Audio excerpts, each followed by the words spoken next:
Good morning students. हम लोग पढ़ रहे हैं एल्डिहाइड एंड कीटोन। इस चैप्टर पे हमारा टॉपिक स्टार्ट होगा oxidation of aldehydes. Oxidation of aldehyde एक बड़ा सा टॉपिक है और इसमें सबसे बड़ी बात सारी वो इंपॉर्टेंट रिएक्शन है जो हमें प्रैक्टिकल में काम में आती है। थोड़ी सी अलग भी है, जनरल जो पढ़ते हैं उनसे थोड़ी सी टिपिकल है, इसीलिए एक एक स्टेप बाय स्टेप आप इसे समझेंगे, साथ के साथ कॉपी में उतारेंगे। सबसे पहले एल्डिहाइड का फॉर्मूला COH। यदि मैं यहाँ R लगा दूं तो कोई भी अल्काइल ग्रुप हो सकता है, H भी लिख सकते हैं। अगर H होगा तो फॉर्मेल्डिहाइड और R अगर CH3 है तो एसिटेल्डिहाइड। इस तरह से ये अलग अलग एल्डिहाइड होंगे। ये नेसेंट ऑक्सीजन किसी न किसी ऑक्सीडाइजिंग एजेंट से मिला है। ये ऑक्सीडाइजिंग एजेंट का O यहां जाकर लग जाएगा तो ये बन जाएगा RCOOH। कुल मिलाकर ऑक्सीडेशन के हम यहाँ पर 4-5 इक्वेशंस पढ़ेंगे। उन इक्वेशन में aldehyde change into oic acid, aldehyde change into oic acid. अब ये कुछ फॉर्मूले बोर्ड पर लिख रखे जिन्हें हमें याद करना है, इसीलिए इसे अलग अलग उतार के रखें। सबसे पहले Tollens reagent. What is Tollens reagent? तो टॉलेंस रिएजेंट है ammoniacal silver nitrate. Ammoniacal silver nitrate lab में से बनाना पड़ेगा आपको, तो बनाने की मेथड यहाँ एक बार बता दो, आप कॉपी पेन पे उतार लें इसे। सबसे पहले आप सिल्वर नाइट्रेट टेस्ट ट्यूब में लेते हैं, उसमें 1 ड्रॉप NaOH डालते हैं तो डार्क ब्राउन सी टर्बिडिटी, ब्राउन का हो सिलेटी का हो, डार्क कलर की जैसे कीचड़ सा बनता वैसा बन जाता है। उसमें ड्रॉप बाय ड्रॉप NH4OH डालना है। AgNO3, 1 drop of NaOH, turbidity form, mix drop by drop NH4OH। Her drop के बाद उसे शेक करना है। आपको NH4OH इतना डालना है कि वो टर्बिडिटी गायब हो जाए। एक्स्ट्रा NH4OH यूज नहीं करना, इसीलिए इसे ध्यान से बनाना है। सबसे पहले ये AgNO3 डालने के बाद जो हमें सब्सटेंस मिलता है वो मिलता है AgNH3 whole twice plus OH minus. ये अमोनिकल सिल्वर नाइट्रेट है। Diamine silver hydroxide, diamine silver hydroxide. Next है फैलिक सॉल्यूशन। इक्वेशंस पढ़ाने के पहले इन रिएजेंट से रूबरू हो जाना। फैलिक सॉल्यूशन 2 सॉल्यूशन का same molar equimolar solution बनाते हैं। मतलब आपके पास लैब में ये दोनों अलग अलग बॉटल्स में होगा और उन्हें आपको मिक्स करना है इक्वल मात्रा में। बॉटल ए में होता है aqueous solution of copper sulphate और बी में होता है alkaline solution of sodium potassium tartrate. Sodium potassium tartrate को रोशेल सॉल्ट भी कहते हैं। रोशेल सॉल्ट ये टार्टरिक एसिड का सॉल्ट है। टार्टरिक एसिड का फॉर्मूला होता है H और यहाँ H, ये है टार्टरिक एसिड। लेकिन मुझे इस टार्टरिक एसिड की जगह क्या लिखना है? Sodium potassium. तो इस H की जगह सोडियम और इस H की जगह K आ जाए तो इसका नाम हो जाएगा सोडियम पोटेशियम टार्टरेट। जब इन दोनों को मिक्स करते हैं तो ये copper sulphate CuOH whole twice में बदल जाता है। जब इन दोनों सॉल्यूशन को मिक्स किया जाता है तो CuOH whole twice cupric hydroxide बनता है। ये क्यूपरिक ऑक्साइड को जब हम गर्म करते हैं तो CuO में बदल जाता है। मतलब अभी जब मैं इक्वेशन पढ़ाऊंगी तो हम Tollens reagent, what is Tollens reagent पूछा जाता है तो आंसर होगा ammoniacal silver nitrate solution is known as Tollens reagent. इसका जो ये डायमीन सिल्वर हाइड्रोक्साइड है ये भी लास्टली Ag2O में बदलता है, वो इक्वेशन में बताती है। फैलिक सॉल्यूशन 2 सॉल्यूशन का मिक्सचर है। A aqueous solution of copper sulphate and B is alkaline. मतलब आप इसमें NaOH मिक्स करके या Na2CO3 मिक्स करके इसे बनाएंगे। जनरली NaOH मिक्स करके बनाया जाता है। NaOH प्लस क्या क्या मिलाया गया है? Sodium potassium tartrate. अब इनकी इक्वेशन पढ़ी जाए तो इक्वेशन के लिए हम लोग यूज करेंगे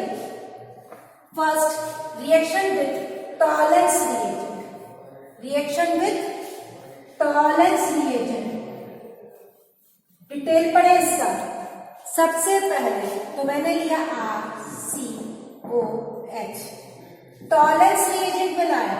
इसके दो मॉलिक्यूल यूज होते हैं, डायएमीन सिल्वर हाइड्रोक्साइड।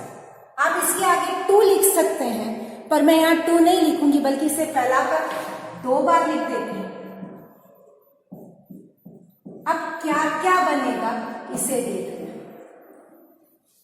सबसे पहले ये वाटर निकल गया, तो मैंने लिख दिया H2O, नजर आया H2O। बचा हुआ ये O इसमें जाकर जुड़ गया, बचा हुआ ये O इसमें जाकर जुड़ गया, तो ये बन गया RCOOH। एल्डिहाइड का ऑक्सीडेशन हुआ। बची हुई चीजों में से ये दोनों सिल्वर निकल गए, जो टेस्ट ट्यूब में नीचे जाकर जम जाते हैं और मिरर लुक देते हैं। कांच पर अगर सिल्वर को फैलाया जाए तो वो मिरर बन जाता है। तो ये जो सिल्वर है वो टेस्ट ट्यूब के पेंदे में जाकर नीचे की तरफ जाकर जम जाता है। तो ये लिखा मैंने 2Ag, और ये नीचे वाला मार्क लगाया है। नीचे का मार्क बताता है ये सिल्वर नीचे जाकर जम रहा है। बचे हुए 4 NH3। आपकी बुक में ये 4 NH3 नहीं लिखे हैं, लिख रखा है 3 NH3। तो चौथा कहाँ गया? एक्चुअल में चौथा ये एसिड है और NH3 बेस है। ये एसिड और बनने वाला NH3 बेस दोनों मिलकर सॉल्ट बना लेते हैं। तो आप RCOOH प्लस 4 NH3 लिख सकते हैं, या फिर 3 NH3 लिख रहे हो तो यहां आंसर में इस H की जगह H प्लस NH3 मतलब NH4 ammonium salt. First equation पढ़ी टॉलेंस रिएजेंट के साथ, और टॉलेंस रिएजेंट अमोनिकल सॉल्यूशन है जो एसिड को, जो एल्डिहाइड को एसिड में और एसिड का अमोनिकल सॉल्ट में बदलता है। नेक्स्ट है फैलिन सॉल्यूशन के साथ। फैलिन सॉल्यूशन 2 पार्ट से मिलकर बना है, Phalen A and Phalen B, दोनों मिलकर लास्टली क्यूप्रस ऑक्साइड बनाते CuO। ये है क्यूप्रिक, ये क्या है? क्यूप्रिक। इसके 2 मोल्स यूज होते हैं। ये वाला O इस पे जाकर जुड़ जाता है तो ये बन जाता है RCOOH, और ये बचा रहता है Cu2O, क्यूप्रस। ये था क्यूपरिक एसिड, ये है क्यूपरस ऑक्साइड जो कि रेड ब्राउन कलर का होता है।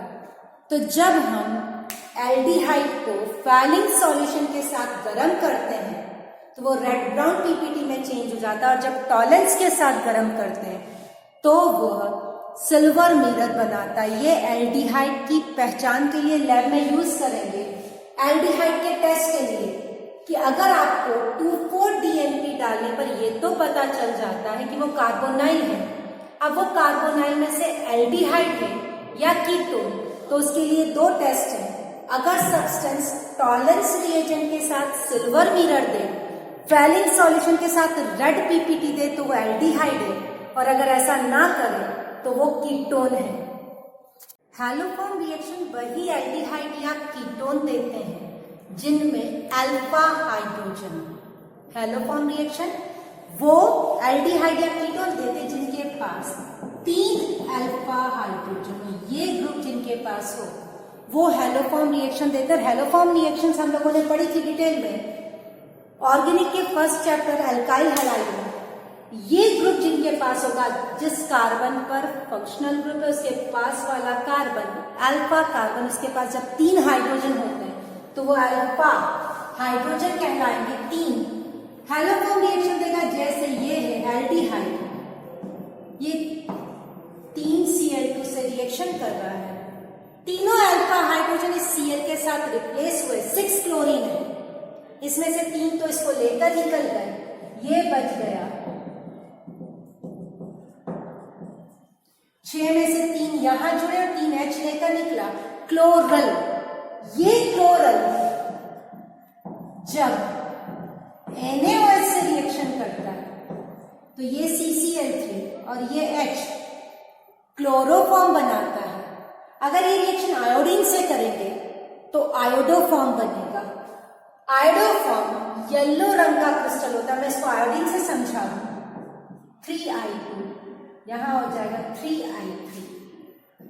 क्लोरोफॉर्म बनेगा क्लोरीन से रिएक्शन से और आयोडोफॉर्म बनेगा CHI3 और बचा रह जाएगा HCOON, HCOON और ये H इधर चला गया। ये आयोडोफॉर्म येलो कलर के क्रिस्टल्स हैं जो अल्फा हाइड्रोजन युक्त एल्डिहाइड या कीटोन की पहचान बनाते हैं। एक क्वेश्चन सॉल्व कराऊं यहां पर। आपको एक क्वेश्चन सॉल्व करना है। Compound A whose formula is C5H10O identified। First clue दिया है it gives yellow PPT with 2,4-DNP। Second clue दिया है it does not forms haloform और does not give haloform reaction. Third दिया है does not form silver mirror. तो आप इसे कैसे सॉल्व करेंगे? फर्स्ट चीज it gives PPT with 2,4-DNP means confirm है कि कार्बोनाइल ग्रुप है। ये अल्कोहल, ईथर, एस्टर, एसिड नहीं है because carbonyl group gives 2,4-DNP test. तो मुझे ये तो समझ में आ गया कि 5 कार्बन वाला या तो एल्डिहाइड है या कीटोन है। मैंने 5 कार्बन वाले जितने भी पॉसिबल स्ट्रक्चर वो लिख दिए, एल्डिहाइड लिख दिया और कीटोन लिख दिए। मेरा आंसर इनमें से कोई एक है। अब बात करें कि क्या आंसर हो सकता है। फर्स्ट चीज does not form silver mirror. अगर वो एल्डिहाइड होता है तो वो सिल्वर मिरर फॉर्म करता है। चूंकि यहां लिखा है कि does not form silver mirror, मतलब मेरा ये आंसर तो नहीं है। वो कीटोन है, ये कंफर्म हो गई। पहले तो मुझे ये कंफर्म हुआ 2,4-DNP के साथ कि वो कार्बोनाइल है। फिर कार्बोनाइल में से भी वो एल्डिहाइड नहीं है। कैसे पता पड़ा? क्योंकि वो सिल्वर मिरर नहीं बना। अगर वो सिल्वर मिरर बनाता या फैलिंग सॉल्यूशन के साथ टेस्ट देता तो मैं कहती एल्डिहाइड है, पर फिलहाल वो नहीं है। अब इन 2 कीटोन में से कौन सा है? Does not give haloform reaction. Carbonyl के जस्ट पास वाले कार्बन पर अगर 3 हाइड्रोजन हो तो वो हैलोफॉर्म रिएक्शन देता है, बट ये हैलोफॉर्म रिएक्शन नहीं दे रहा। इसका मतलब ये भी मेरा आंसर नहीं है। मेरा आंसर हुआ दिस वन। तो इस प्रकार के कई क्वेश्चंस आ सकते हैं। आपको ध्यान रखना है 2,4-DNP के साथ येलो क्रिस्टल या फिर NaHSO3 सोडियम बाइसल्फाइड के साथ व्हाइट PPT कार्बोनाइल देते हैं। कार्बोनाइल कंपाउंड्स 2,4-DNP के साथ येलो क्रिस्टल और NaHSO3 के साथ व्हाइट PPT देते हैं। अगर इन दोनों में से एक रिएक्शन लिखी तो वो क्या है? कार्बोनाइल। अगर सिल्वर मिरर बन रहा है, फैलिंग सॉल्यूशन के साथ रेड PPT बन रहा है या शीप रिएजेंट के साथ पिंक कलर आ रहा है तो वो एल्डिहाइड है। और अगर ऐसा नहीं हो रहा है तो वो कीटोन है। अब हम पढ़ेंगे बेयर विलिगर टेस्ट। ये नेम रिएक्शन है। बेयर विलिगर टेस्ट एल्डिहाइड और कीटोन दोनों देते हैं। हेलोफॉर्म भी दोनों ने दिया था। शर्त थी हेलोफॉर्म के लिए अल्फा हाइड्रोजन 3 होने चाहिए। बेयर विलिगर में एल्डिहाइड से जब टेस्ट किया, अभी मैंने लिखा था RCOOH एसिड। इस एसिड में अगर एक्स्ट्रा ऑक्सीजन हो, पर ओइक एसिड कहलाता है। पर शब्द जैसे हाइड्रोजन पर ऑक्साइड, एक्स्ट्रा ऑक्सीजन।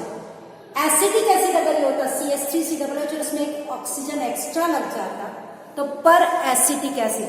मैंने R लिखा है पर ओइक एसिड। जब एल्डिहाइड या कीटोन पर ओइक एसिड, अगर ये बेंजोइक एसिड होता तो पर बेंजोइक एसिड बन जाता। C6H5COOH 3 O है, 1 2 3 एक्स्ट्रा O पर ओइक एसिड। ये O आसानी से निकल जाता है। इस रिएक्शन में ये O यहां आकर जुड़ जाता है। क्या बन जाएगा? RCO। ये वाला O इधर आके जुड़ गया, एसिड, इसमें से O निकल गया, R-COOH, मैंने ये R- से लिखा क्योंकि इसमें भी दोनों अलग अलग हैं। अब बात आती है, इसकी जगह अगर कीटोन होता तो यहां पर हमें एस्टर मिल जाता। Aldehyde gives acid after Baeyer-Villiger oxidation and ketones gives ester after Baeyer-Villiger oxidation। अब ऑक्सीडेशन में हमने 4 ऑक्सीडेशन पढ़ लिए। फर्स्ट फैलिंग सॉल्यूशन के साथ, सेकंड टॉलेंस रिएजेंट के साथ, third haloform, fourth बेयर-विलिगर।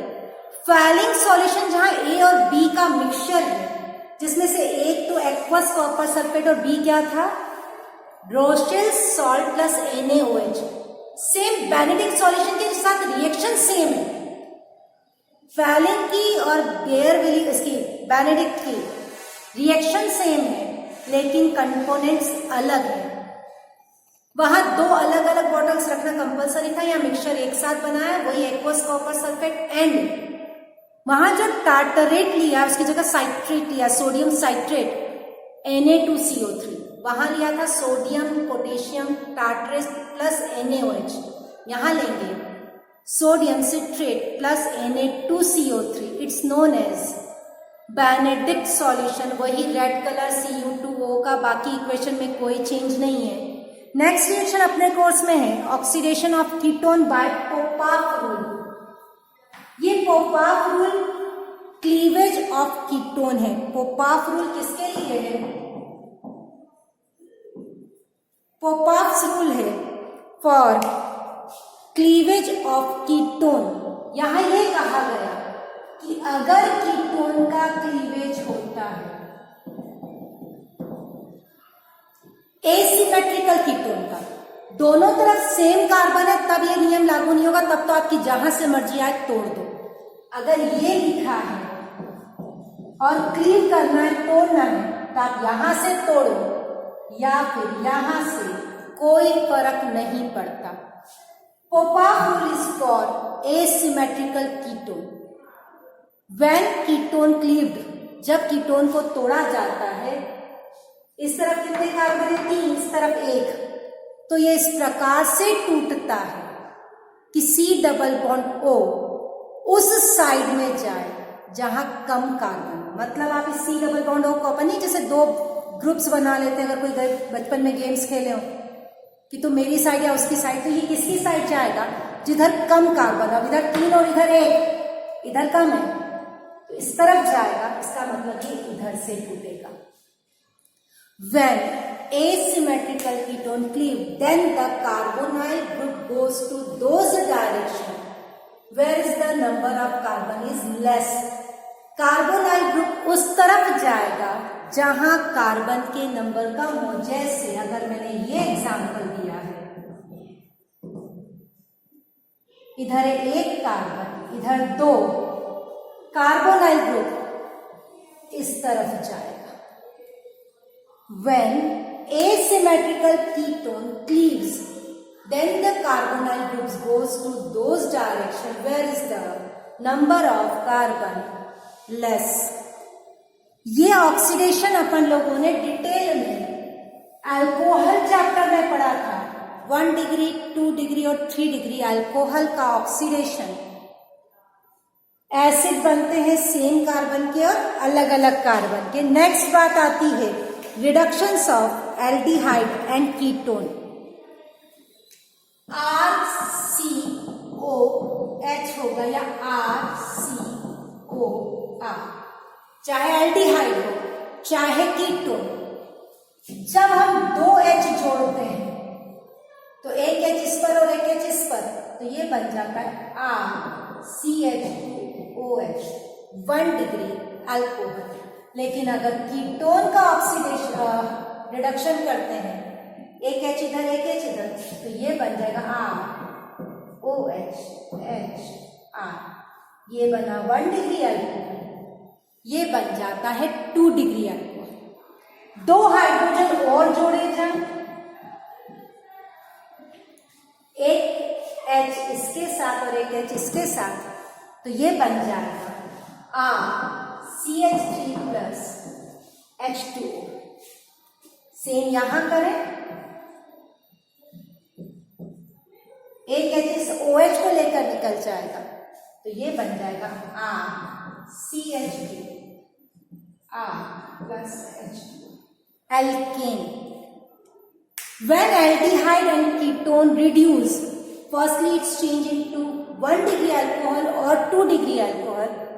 After reduction of alcohol, it's changed into alkane. RCH3 भी alkane है और CH2R भी alkane। जैसे ऑक्सीडेशन में हम लोगों ने फैलिन पढ़ा, टॉलेंस पढ़ा, शीप अभिकर्मक पढ़ा, रिएजेंट। नेक्स्ट हम लोगों ने पढ़ा था बेनेडिक्ट, बेयर विनेगर, ये ऑक्सीडेशन के टाइप थे। सेम रिडक्शंस की बहुत सारी नेम रिएक्शंस हैं जिन्हें हम